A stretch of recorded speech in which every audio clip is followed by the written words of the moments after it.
I've been very bullish on it for a long time, but I believe that now the safe haven money is going into gold. And also, much of the world has had enough of the United States geopolitical and socioeconomic hegemony. So you got the BRICS. We could see in the very near future a currency coming out backed by gold. Gold to me is no question about it. Nothing size. And I don't give financial advice. We say this is what's going on. This is the way we see it. And here's how it works. And that's the way I see it. It's going to be, and then silver is going to be, behind, but silver is going to go up. Again, tracking trends is the understanding of where we are and how we got here to see where we're going. And by the way, these are some of my books. Trend Tracking, far better than Megatrends, Time Magazine. Trends 2000, international bestseller. Been publishing the magazine, the Trends Journal, since 1990. We only put facts down. It's not what you like, what you want, what you wish for. And you got to look at, again, tracking trends is the understanding of where we are and how we got here to see where we're going. Germany, let's go back to 2019, just before the COVID war. Germany was on the cusp of recession. That's right. Look up the data. The COVID war started. They pumped in countless trillions of dollars. Government buying corporate bonds, negative interest rate policy. They artificially propped up the markets. They caused inflation by dumping all this cheap money in and artificially boost. Now it's going back to reality. So Germany's going back to where it was in 2019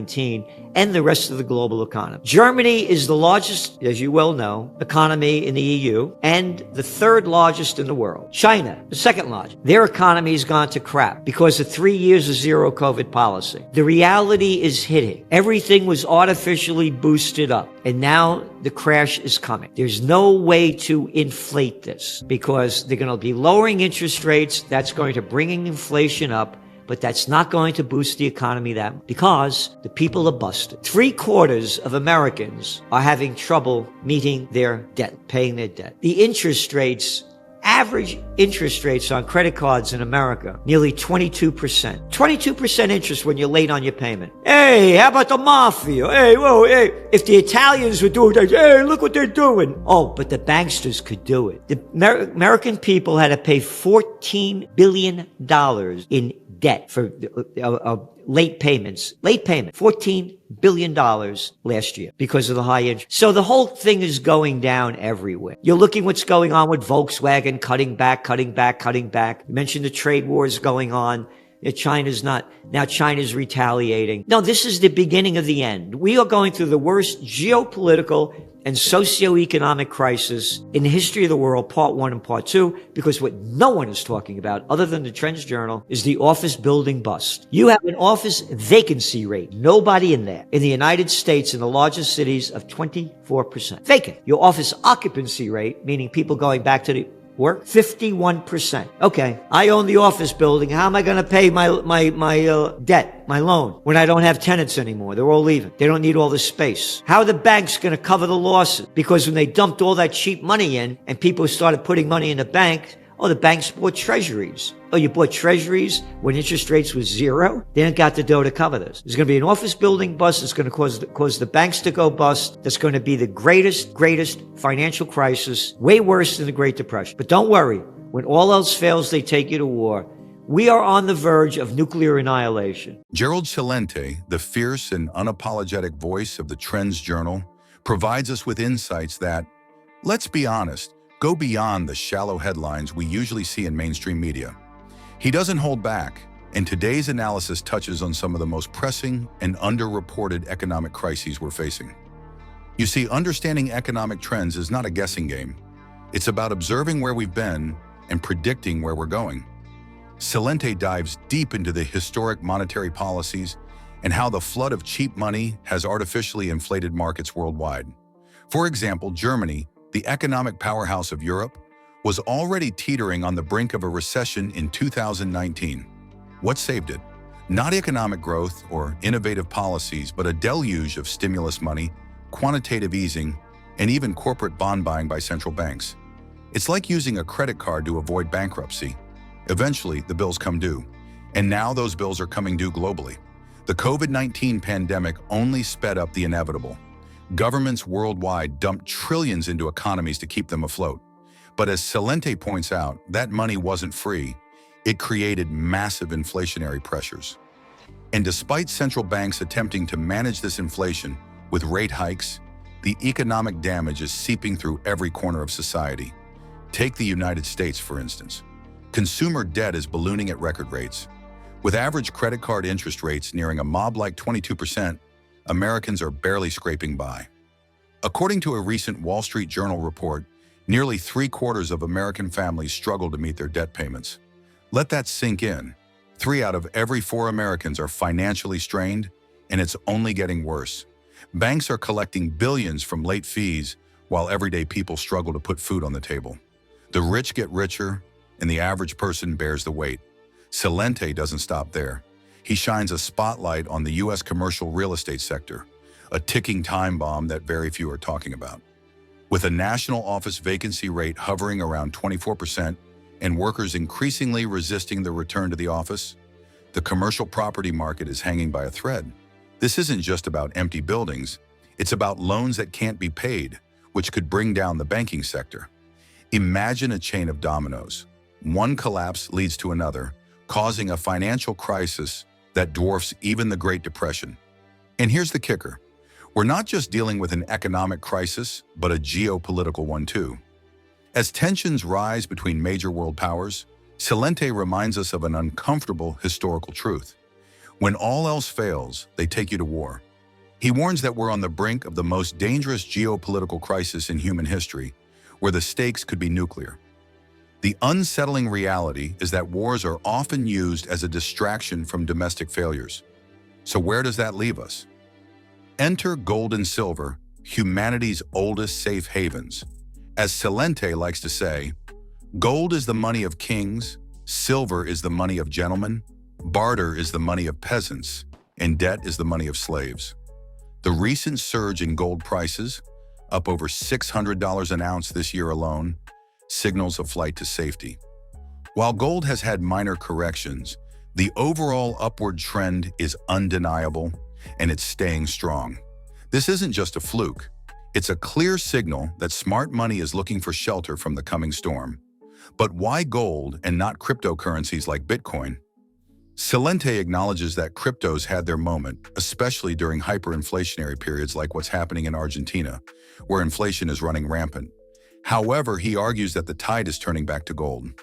People are realizing that digital assets, no matter how trendy, lack the historical and legal status of real money. Governments and central banks worldwide are increasing their gold reserves, and the push by the BRICS nations to establish a gold-backed currency could be a game-changer. Imagine a world where a new gold-backed currency challenges the dominance of the US dollar. This isn't a fantasy, it's a possibility that many geopolitical analysts are now considering. Go to one of your top trends for 2024. It came out on January 2nd of this year. What's one of the top trends? A golden year for gold. Gold is up over $600 an ounce. Over $600 an ounce since we made that forward. Just the beginning. What's very important, what goes up must come down, right? There's always this swing. In gold's rise of over $600 since January, it's gone down like at the worst downtime it hit, we would go down like $100 an ounce. That it has not had a big decline in this long is very important to watch. I started buying gold in the late 1970s. It was $180 or $163. And that's when I became a trend for it. I write about it in the book Trend Track. When the Iranian conflict was breaking out, how they taught us to hate Iran without knowing how the United States overthrew the democratically elected government, Mossadegh in 1953 along K, because he had the nerve to say that oil does not belong to Anglo-Iranian oil, better known today as BP, or Standard Oil, better known today as ExxonMobil. It's the Iranian people. And Churchill and the CIA overthrew the government. People had no idea about it. They just taught us to hate the Iranian. And I said to myself, boy, I bet gold and oil price. I started playing the futures market. That's when I became a trend forecaster. So going back, we are on the cusp, as I said, of the worst socioeconomic and geopolitical crisis on earth that we've ever seen. And gold is the number one safe haven. And Bitcoin is now the cryptocurrencies, they've lost their flair. They don't have the flair they used to have, because if people weren't buying all of these cryptos, gold prices would be more than double what they are. But what happened, like for example, when inflation's skyrocketing, like places in Argentina where it's like 300%, people aren't buying gold; they're buying tiny bits of cryptos to try to keep their currency from going to zero. That's ending. I'm very bullish on it for a long time, but I believe that now the safe haven money is going into gold. And also, much of the world has had enough of the United States geopolitical and socioeconomic hegemony. So you got the BRICS. We could see in the very near future a currency coming out backed by gold. Gold to me is no question about it. Nothing size. And I don't give financial advice. We say, this is what's going on. This is the way we see it. And here's how it works. And that's the way I see it. It's going to be, and then silver is going to be, behind, but silver is going to go up. Celente also discusses the often overlooked value of silver. While it may play second fiddle to gold, silver has tremendous upside potential. It's a vital industrial metal used in everything from electronics to solar panels. The ongoing deficit in silver supply, fueled by increasing industrial demand, only adds to its allure. According to the Silver Institute, the supply gap has been widening for years, and as more above-ground stocks are depleted, the pressure on silver prices will mount. Moreover, the trend of de-dollarization is picking up steam. Countries like China and Russia are actively moving away from the US dollar, further undermining its status as the world's reserve currency. This shift, combined with growing global demand for gold and silver, could reshape the international financial landscape. As Celente puts it, people are tired of the United States' geopolitical dominance and are looking for alternatives. As he notes, the global economic fabric is fraying at every seam. The office building crisis in the United States is just the tip of the iceberg. With nearly a quarter of office spaces sitting vacant and people refusing to go back to the office, we're staring at a potential financial Armageddon. And it's not just office buildings. Retail spaces are in deep trouble too, as the e-commerce boom continues to decimate brick-and-mortar establishments. The ripple effects on banks that finance these properties are potentially catastrophic. Think about it. If landlords can't pay their mortgages, banks will face enormous losses, and the entire financial system could unravel. But it's not just domestic concerns. Celente emphasizes the international dimension of this crisis. The U.S. is losing its grip on global influence, and countries like China are stepping up to fill the vacuum. We've all heard the stories about President Biden being snubbed by Saudi Arabia, while President Xi Jinping received a hero's welcome. These are not trivial events. They signify a tectonic shift in global alliances. The BRICS nations, Brazil, Russia, India, China, and South Africa, are at the forefront of this transformation. They are actively discussing the launch of a gold-backed currency to compete with the US dollar. Why does this matter? Because it would undermine the dollar's status as the world's reserve currency.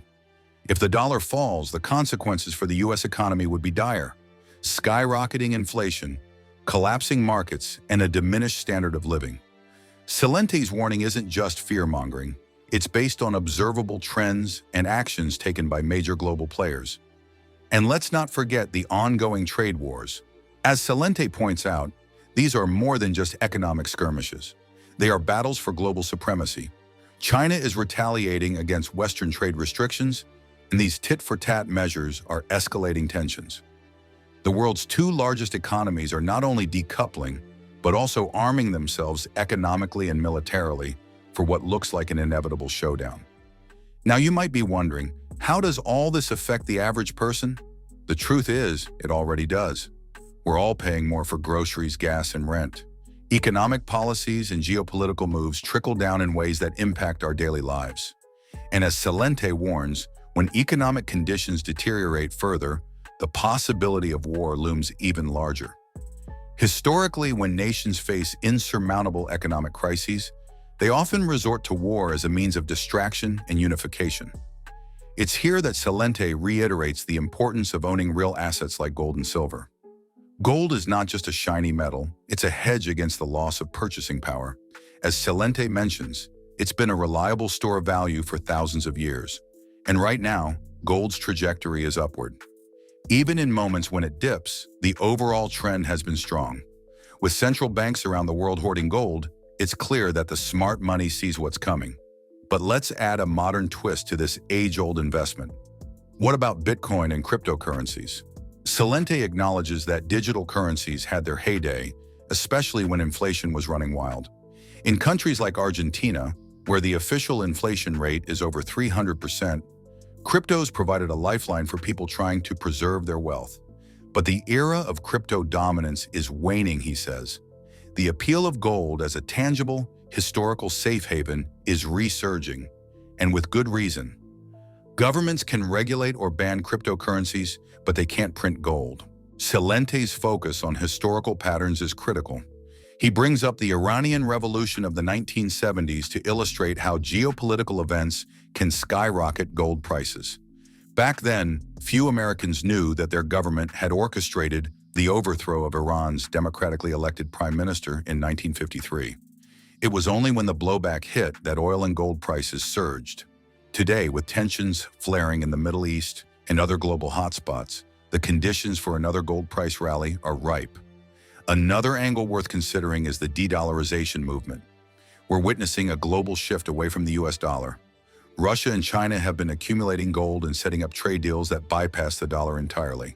Saudi Arabia, once a staunch ally of the US, is now hedging its bets with China and other Asian nations.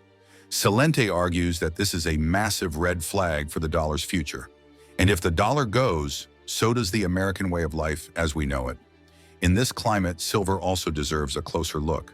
While often overshadowed by gold, silver has unique advantages. It's both a precious and an industrial metal, used in everything from solar panels to electric vehicles. The demand for silver is set to skyrocket as the world shifts towards green energy. Yet despite this rising demand, silver prices have lagged. Celente sees this as a massive opportunity. When the financial world starts to crumble, silver could experience explosive gains. So where does this leave us? As Celente would say, we're living in the greatest show on earth. But it's not the kind of show you want to watch passively. We need to be proactive. Investing in gold and silver isn't just about making money. It's about preserving your wealth in the face of uncertainty. History has shown that when fiat currencies fail, real assets prevail. And if you're still on the fence, remember that even central banks, who understand the precariousness of fiat currencies better than anyone, are stacking gold like there's no tomorrow. In conclusion, Celente's message is clear. We are on the precipice of a massive economic and geopolitical upheaval. Gold and silver aren't just relics of the past. They are the anchors of financial security in an increasingly unstable world. Whether it's the looming office building crisis, the global push towards de-dollarization, or the potential for nuclear conflict, the writing is on the wall. The smart move is to prepare now, before it's too late. Stay vigilant, stay informed, and as Gerald Celente always says, prepare for the worst and hope for the best. Thanks for tuning in, and make sure to follow our channel for more unfiltered insights. Remember, the future belongs to those who prepare today.